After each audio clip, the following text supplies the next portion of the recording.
अभी हम सीकर के जाट बोर्डिंग हाउस आए हैं और यहाँ पर इसलिए आए हैं क्योंकि बीजेपी के सांसद सुबेरान सरस्वती का एक बयान बहुत वायरल हो रहा है, जिसमें उन्होंने जाट बोर्डिंग हाउस को गुंडों का गढ़ बताया है और कहा है कि यहीं से किसान आंदोलन और इस किस्म के आंदोलन उपजते हैं। जाट बोर्डिंग हाउस बहुत पुरानी संस्था है और यहाँ पर किसानों के बच्चे, देहात से आने वाले बच्चे रहते हैं, नौकरियों की तैयारियाँ करते हैं और यूनिवर्सिटी कॉलेज में पढ़ते हैं।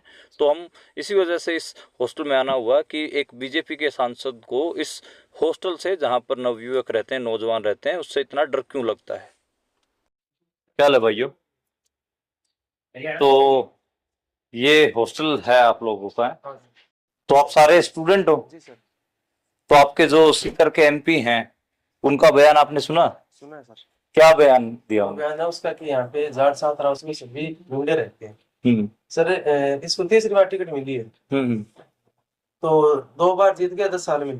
कोई जानता नहीं है, कुछ भी काम नहीं करवाया है। वो अपने वोटों के लिए और चुनावी समीकरण में कुछ भोग दिया सर। और आप लोग सारे वैसे स्टूडेंट हो?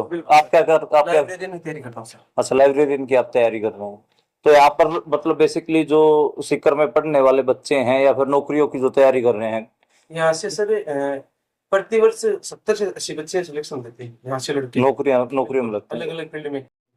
सर जाट छात्रा से इतने सिलेक्शन हुए, देखो सुल्तानवाला अध्यापक अमराराम जी, अध्यापक रणजीत सिंह गिठाल IAS, ये देखो सर इतने सिलेक्शन हुए, फिर भी यहाँ पे गुंडे बताते हैं। अच्छा, अब एक बार बताओ, इतने गुंडे में से सिलेक्शन कैसे होंगे? गुंडों का आज तक सिलेक्शन हुआ है कभी?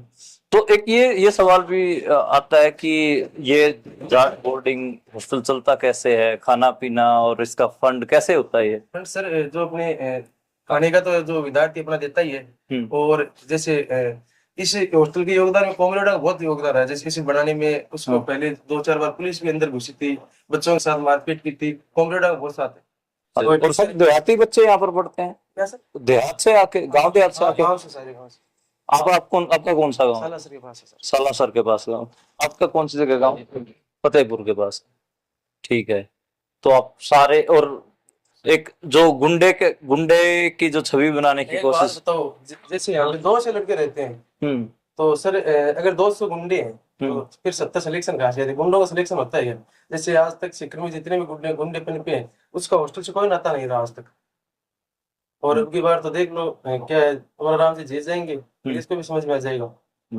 और चुनाव में वो जो गाँव में जाता है, देखे नहीं क्या आपने वीडियो, कैसे बोल रहे 10 साल में हिसाब मांग रहे, क्या काम करवाए तुमने?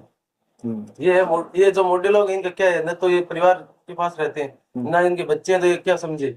और जो पढ़ने वाले बच्चे उनकी ये क्या समझ सकते हैं?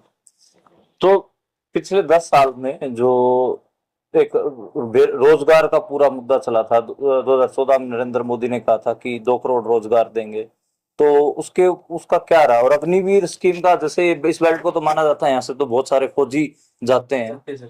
हाँ सर, युवाओं का भविष्य खतरे में। जितने दिन बीजेपी सरकार रहेगी ना सर, जितने दिन बीजेपी सरकार रहेगी ना, उतने दिन हालत खराब है सर। जैसे आज कोई विपक्ष की पार्टी है, ईडी CBI, आप जानते हो। जैसे चलो मैं गलत हूँ, आज मैं दूसरी पार्टी में हूँ, आज ईडी की रेड पड़ी और मेरे को जेल में डाल दिया गया। मैं जैसे बीजेपी ज्वाइन करता हूँ तो फिर मैं सही कैसे हो गया, ये बताओ? सारे केस बीजेपी ज्वाइन करते ही सही कैसे हो जाता है? जो गलत तो गलत ही रहेगा वो तो जैसे आप लोग सारे नौकरियों की तैयारी करते हो, कई लोग कॉलेज यूनिवर्सिटी में पढ़ते होंगे यहाँ से, तो आपस में जैसे शाम को बैठ के चर्चा होती है युवाओं में, जो कुछ समाज में घट रहा है? बिल्कुल सर, बिल्कुल। दिन में जब भी बैठते हैं तो ये बातें होती रहती है, क्यों हमें भी हमारा भविष्य सामने है। तो 10 साल में तानाशाह सरकार, इसको आप जानते हो तुम्हारी। तो जैसे जो मैच चलता है उसमें सब कोऑपरेटिव मैच है, वो सब बच्चों में डिवाइड हो जाता है, जो लोग जितना बजट आता है उतना बच्चों में डिवाइड हो जाता है, 1 रुपया भी एक्स्ट्रा नहीं लगता है। जैसे आज सोचो कि 18-20 रुपए में डाइट आती है, बढ़िया दाल बनती है, बढ़िया चपाती बनती है, तो फिर गुड़ कौन करता है? बच्चे चलाते हैं, मेरे स्वामी चलाते हैं। अच्छा, आप लोग चलते? सर, तो ये एक अनूठा प्रयास था यहाँ के किसानों का, सीकर के किसानों का, कि देहात से जो बच्चे पढ़ने आते हैं, अब आप वैसे कमरा बाहर किराए पर लेने जाएंगे शहर में 4 से 5 हजार रुपए का मिलेगा। होटल में अगर खाना खाएंगे तो 60, 70, 80 रुपए की थाली आपको मिलेगी, 100 रुपए की थाली मिलेगी। लेकिन यहाँ पर 15 से 20 रुपए डाइट का खर्चा है और रहने का भी कोई ज्यादा खर्चा इन नौजवानों का नहीं पड़ता। जी सर।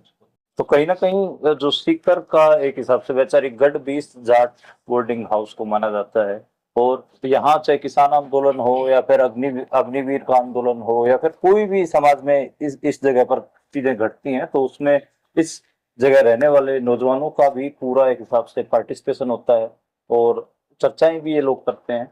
इस वजह से कहीं ना कहीं बीजेपी की जो आइडियोलॉजी है उसको ये जाट बोर्डिंग हाउस सूट नहीं करता है और उसी के मद्देनजर ही सुबेनाथ सरस्वती का बयान है।